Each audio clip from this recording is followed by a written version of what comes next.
Hi friends, நம்ம இன்றைக்கி கொள்ளு பொடி துவையல் எப்படி செய்ய போகிறோன்னு பார்க்க போகிறோம். முதல்ல அதுக்கு கொள்ளு வேக வச்சுக்கிறோம். ஒரு குண்டாவில் இந்த மாதிரி கொள்ளு நல்லா அலசி ஒரு குண்டாவில் போட்டு விறகடுப்பில் நான் மூடி வச்சு வேக வைக்கிறேன். இந்த மாதிரி நீங்கள் வேக வச்சுக்கோங்க. நல்லா கொதித்து கொள்ளு ஓரளவுக்கு பாதி வேக்காடு வேகிற அளவுக்கு நம்ம வேக வச்சுக்கணும். வெந்ததுக்கப்புறம் தக்காளி ஒன்று போட்டு அதை வேக வச்சு அதை வடிகட்டி தண்ணி வடிகட்டி அதே குண்டாவில் போட்டு கொள்ளை நல்லா வறுத்துக்கிறோம்.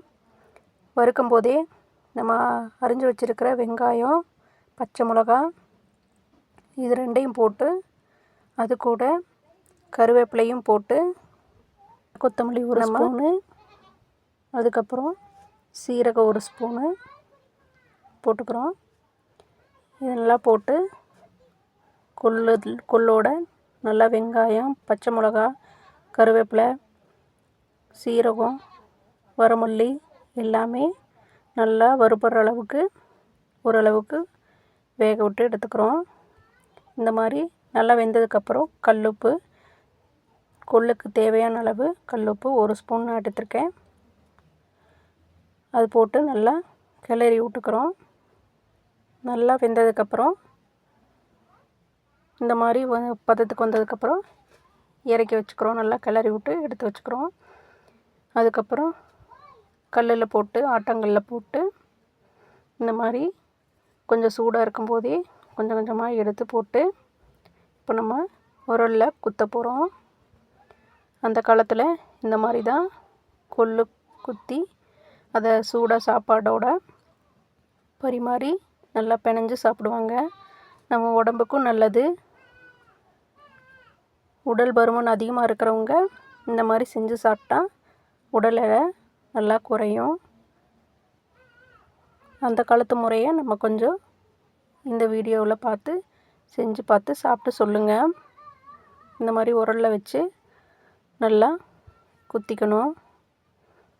நல்லா மையாக குத்தி நம்ம ஆட்டங்களில் அரைக்கிற மாதிரி நல்லா குத்தி எடுத்துக்கணும்.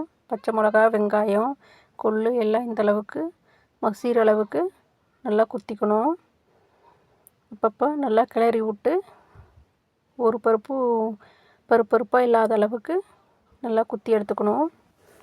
இந்த மாதிரி நல்லா மசிகிற அளவுக்கு குத்தி எடுத்துக்கணும். நம்ம காலையில் எக்ஸசைஸ் பண்ண மாதிரியும் இருக்கும்.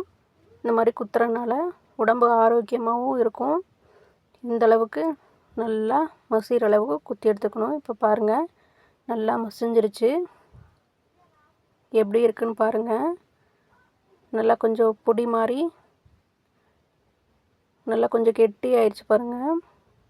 இதை நல்லா உருண்டையை எடுத்து சாப்பாட்டுக்கு வச்சு சாப்பிட்டோம்னா அவ்வளோ டேஸ்ட்டாக இருக்கும். உடம்புக்கும் ஆரோக்கியம். இதில் தண்ணி வடித்ததை நம்ம ரசம் வச்சும் சாப்பிட்லாம். அதுவும் நல்லது. கஞ்சி மாதிரி குடிக்கலாம் உப்பு போட்டு. உடம்புக்கு நல்லது. இந்த மாதிரி நான் குத்தி ஒரு குண்டாவில் எடுத்து வச்சுக்கிறேன். இந்த மாதிரி குத்தி நான் உருண்டை பண்ணி எடுத்துக்கிறேன். இதே மாதிரி நீங்கள் செஞ்சு பார்த்து எப்படி இருக்குன்னு எனக்கு கமெண்டில் சொல்லுங்கள். எங்கள் சேனலுக்கு லைக் பண்ணுங்கள், ஷேர் பண்ணுங்கள், சப்ஸ்கிரைப் பண்ணுங்கள். தேங்க்யூ.